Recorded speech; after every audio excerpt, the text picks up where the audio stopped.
పద్దెనిమిదిలో దాదాపు 112 జిల్లాలను యాస్పిరేషన్ డిస్ట్రిక్ట్స్ గా కేంద్ర ప్రభుత్వం ప్రకటించడం జరిగింది. దానికి అనుగుణంగా ఆయా జిల్లాల్లో పర్యటించడం, ఆ జిల్లాలో ప్రజల యొక్క బాగోగులు తెలుసుకోవడం, ఆ జిల్లాలను అభివృద్ధి చేసే దిశగా ప్రయత్నం చేయడం, దాని ద్వారా పూర్తి మంచి ఫలితాలు రావడంతో దీన్ని ఇంకా క్షేత్రస్థాయిలోకి తీసుకుపోవాలనే ఉద్దేశంతో కేంద్ర ప్రభుత్వము దేశవ్యాప్తంగా 500 బ్లాక్స్ అంటే మన మండలాలు అంటాం.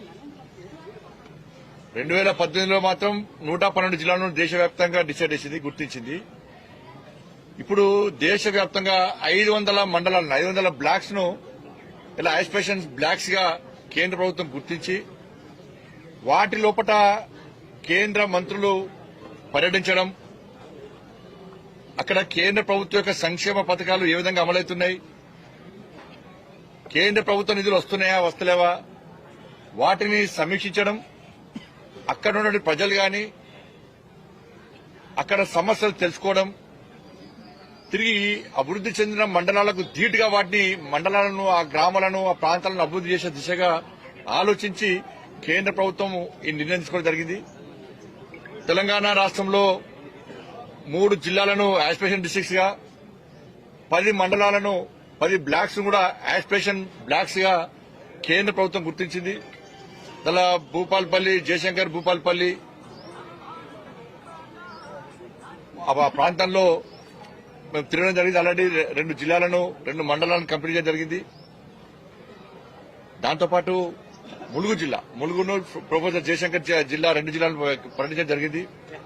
ఈ రోజు నారాయణపేట జిల్లాలో, దాంతోపాటు సాయంత్రం యాదగిరి, కర్ణాటక రాష్ట్రంలోని యాదగిరిలో, రేపు ఉదయం రాయచూర్, రేపు మధ్యాహ్నం గద్వాల, వీటిలో పర్యటించి ఇక్కడ సమస్యలు తెలుసుకోవడం, దీన్ని కేంద్ర ప్రభుత్వానికి నివేదించడం. ఇది నీతి ఆయోగ్ ద్వారా చేయబడుతున్న కార్యక్రమం. నీతి ఆయోగ్ దీన్ని గుర్తించింది.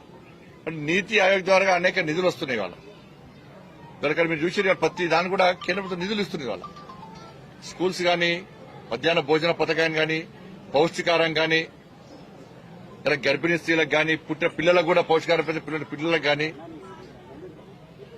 హెల్త్ సెంటర్స్ గాని, గ్రామీణ సడక్ యోజన కింద రోడ్లు గాని, అంగన్వాడీ భవనాలు గాని, కాబట్టి ఇట్లా అన్ని రకాల ఇస్తున్న కేంద్ర ప్రభుత్వ నిధులు ఇక్కడ సాకారం అవుతున్నాయా లేవా, ఇక్కడ ఉపయోగపడుతున్నాయా లేవా,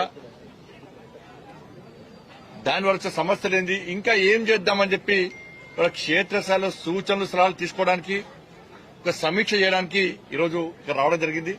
అంటే మీరు చూసిన చాలా ప్రాంతాలు ఇప్పుడు అంగన్వాడీ సెంటర్ చూసిన మనం, హెల్త్ సెంటర్, స్కూల్ కూడా విజిట్ చేయడం జరిగింది. అక్కడ వాళ్ళు సమస్యలు చెప్పారు, జరుగుతున్న విధానం చెప్పారు. కాబట్టి దీన్ని మరొకసారి ఇప్పుడు జిల్లా అధికారులతో సమీక్ష నిర్వహించి తప్పకుండా రాబోయే రోజుల్లో ఇంకా దీన్ని మరింత ముందుకు తీసుకునే ప్రయత్నం చేస్తాం. అందరూ కూడా కష్టపడాల్సిన ధన్యవాదాలు.